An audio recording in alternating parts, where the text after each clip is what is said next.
I got a different answer than the book. Oh, you did? Nah, we'll have to check. Okay, well, we could check 73, but let's start with 75 since you asked that first. So here's the equation right here, this function. And again, this is a big, long word problem, but the first thing I'm going to read is what's it asking me. Use the model to determine the rate of change in enrollment in the Arts and Science College in 2010. So a couple things. I'm going to point to rate of change. What does that make you think immediately that we're going to need? We're going to need the derivative, because the derivative gives me, well, the derivative gives me the instantaneous rate of change. You can also do the average rate of change. So I better check which one am I looking for here. I think this is instantaneous because of what it says next. It says in 2010. You guys see what I'm saying here? So I see two steps. We're going to find f prime of x, the derivative, and then we're going to find f prime and evaluate it.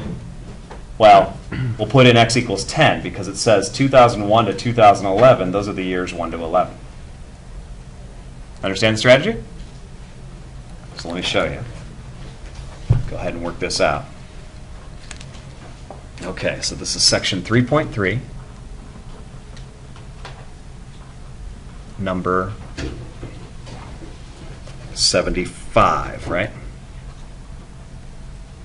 And so we have f of x equals, there's a negative sign, and then this big fraction. So we have 10,000 over the square root of 1 plus 0.18x, and then we have plus 10,000. Okay, so that's my function. Now I know I want to take a derivative. I'm going to rewrite the function. I'm going to say f of x equals negative 10,000. And then what I'm going to do is I'm going to take this set of parentheses here and write 1 plus 0.18x. Do you know what power I'm going to use? Yeah, negative 1/2. 1/2 because that means square root, and negative because that means reciprocal. Plus 10,000. Did you do that, Yosef, when you tried this? No, I haven't. Okay. So that might be enough of a hint. You could probably do it now, right? Because now what do we have to do? Take the derivative. I'll go through it anyway. It's good practice for us. So what are we going to do? We're going to write negative 10,000. Because we ignore the constant in front, right? That was one of the rules. We said if you have a constant in front of a function, just kind of bring it down. And now it's just bing, bing, bong, right? So bing, what am I going to write first? Thank you. All right, that's easy. You write down the exponent.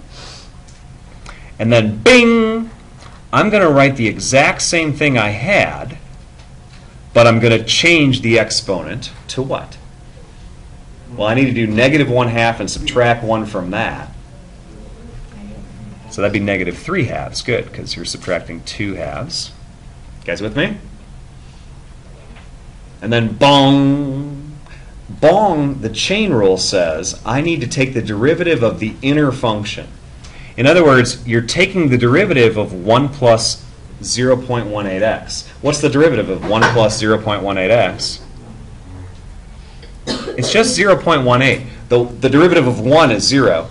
The derivative of 0.18x is 0.18.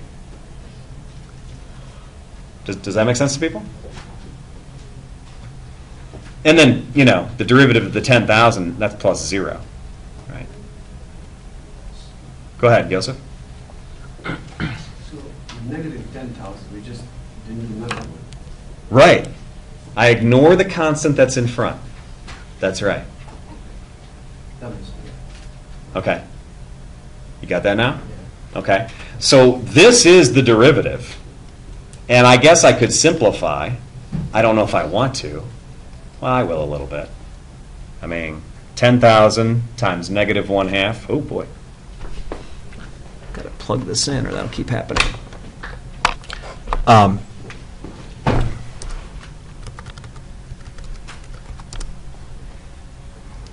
So 10,000 times negative 1/2, that's 5,000, right? And maybe I'll write the 0.18 also. Maybe I'll multiply that, maybe not. But then I have 1 plus 0.18x to the negative 3/2. I don't know. Do you want to multiply that out? Okay. Can't you bring it back to like turning into a fraction again? Sure, we could. I guess because of what they asked me to do, I'm debating whether I really want to multiply anything else out or not, because the next step is going to be, we want f prime of what? 10. Because we want to determine the rate of change in the year 2010, right? So I may as well just work on this by writing the exact same thing here. 5,000 times 0.18 times 1 plus 0.18. And then what I'm going to do is I'm going to throw a 10 in for x right there. And then raise this to the negative 3/2 power. So I need to multiply all this stuff and see what I get. Okay? So I need my calculator. Okay. So what would you type in the calculator? Well, let's see. Maybe what you do is you type in, I'll go second quit to the home screen here, and I'll just type in 5,000 times 0.18. So that's 900 now, okay? And then I need to multiply by all this stuff. So times, how about I do open parentheses, 1 plus, well, I know what 0.18 times 10 is. That's 1.8, right? Because you multiply by 10, that's what happens. Close parentheses, caret, and I need negative 3/2 power, so I'm going to open parentheses and write negative 3 divided by 2, close parentheses. I mean, this is one way to do it. And so I get 192.09. And so now we have to interpret. What the heck does that mean?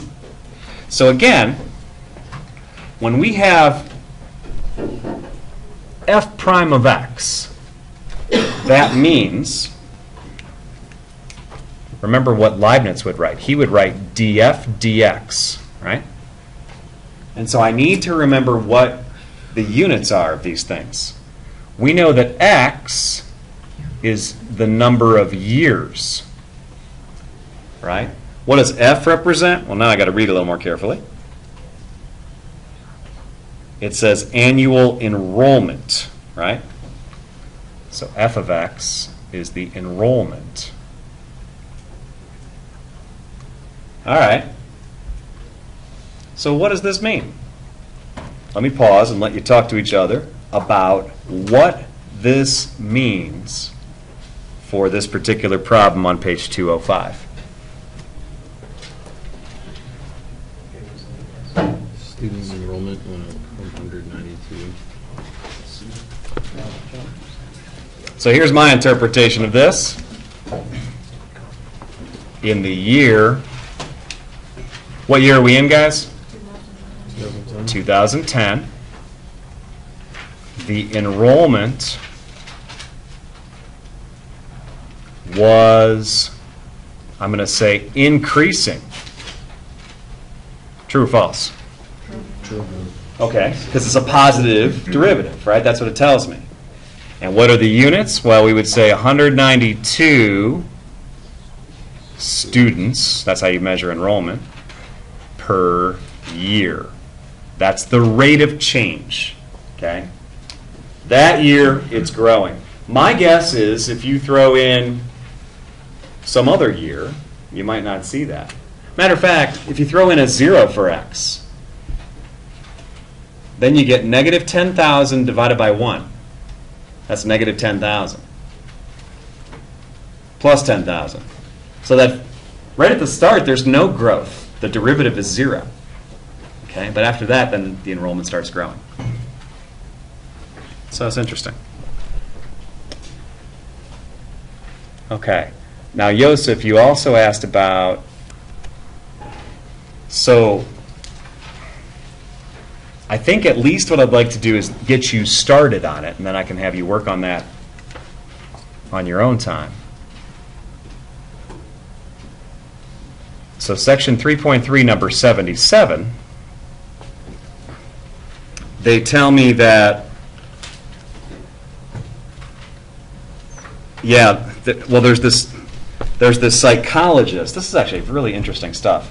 L.L. Thurstone in the 1930s says, how long does it take somebody to memorize a list of words?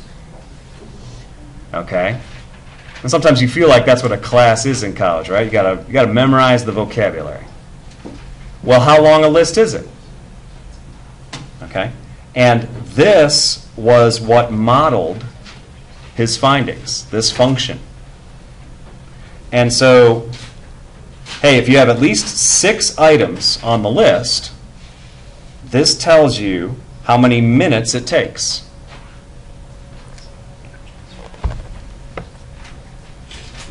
So, for example, number 77, they give me f of x equals 5/2 x square root of x minus 6, right? And so part A, that's not hard, right? When they say f of 20, that says how long does it take to memorize a list of 20 words? So was the question about part B or C, Joseph? B more so. Okay. How to find the derivative? Okay. Rewrite the function. Rewrite the function. That's the first step. So how do we want to write it? F of x equals, let's write it as 5/2 x times what?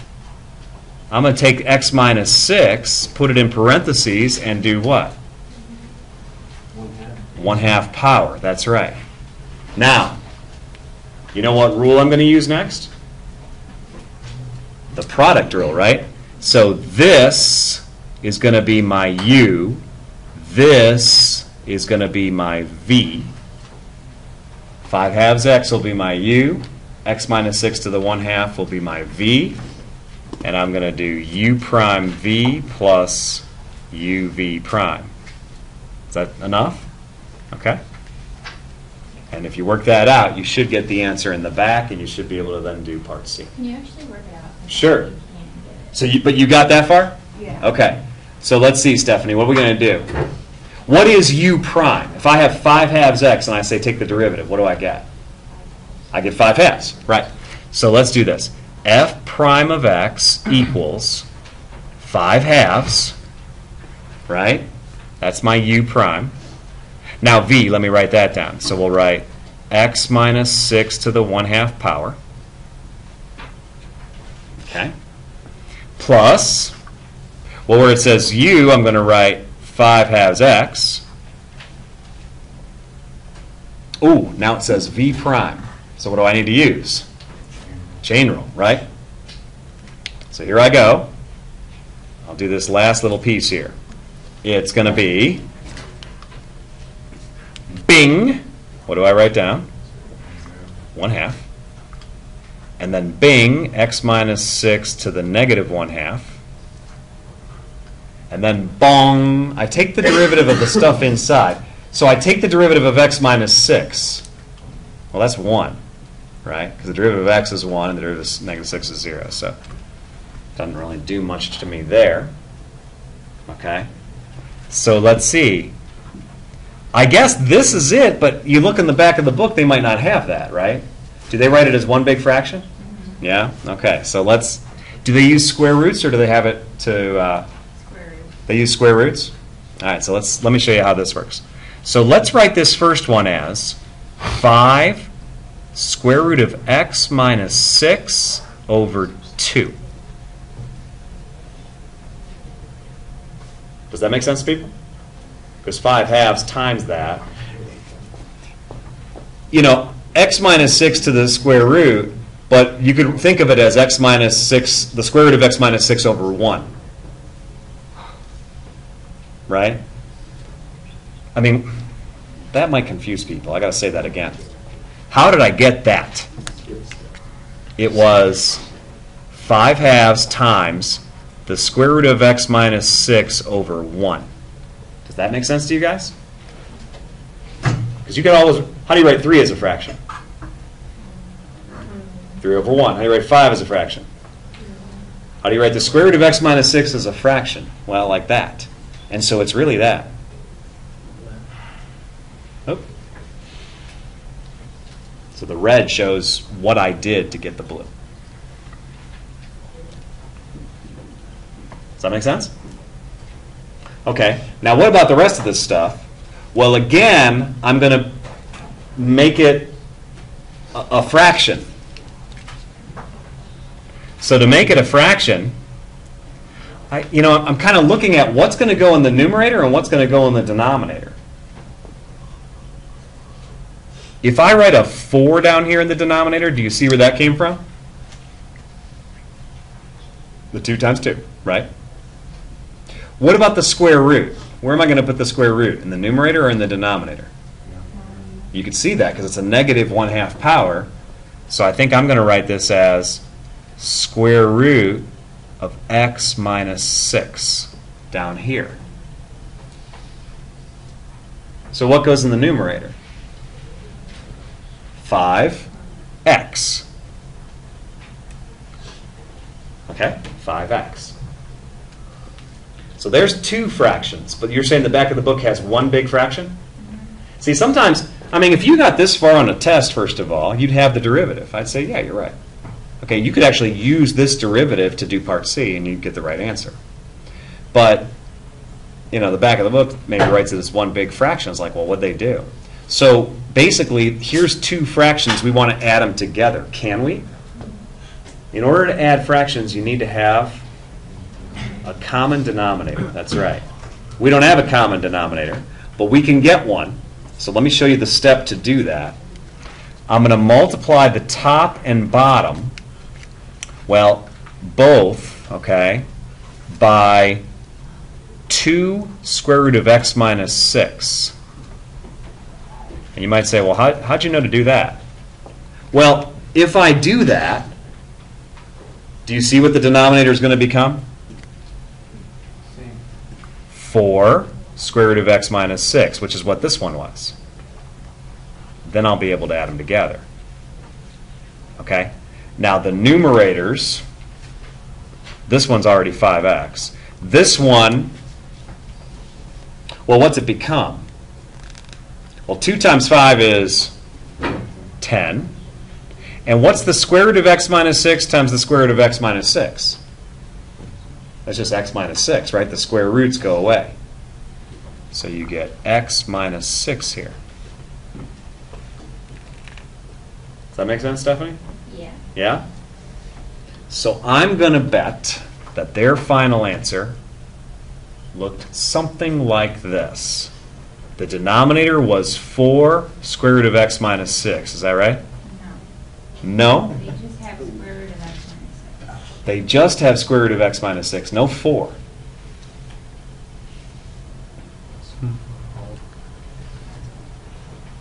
That's interesting. I don't know why yet.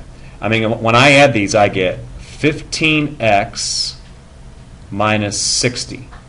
See, they have 3.75x minus 15 over square root of x minus 6. Oh, okay. So here's what they did. They divided top and bottom by 4. I don't like that. You could do it. Here, let me show that. Divide by 4, divide by 4. What's 15 divided by 4? 3.75. I don't like that. They get 3.75x minus 15 over the square root of x minus 6. That's their answer in green there, huh? Okay, well, that's what they did. They divided top and bottom by 4. I don't like it. But it's right. Okay. The person who wrote this book, not going to work here. You should say something. I have.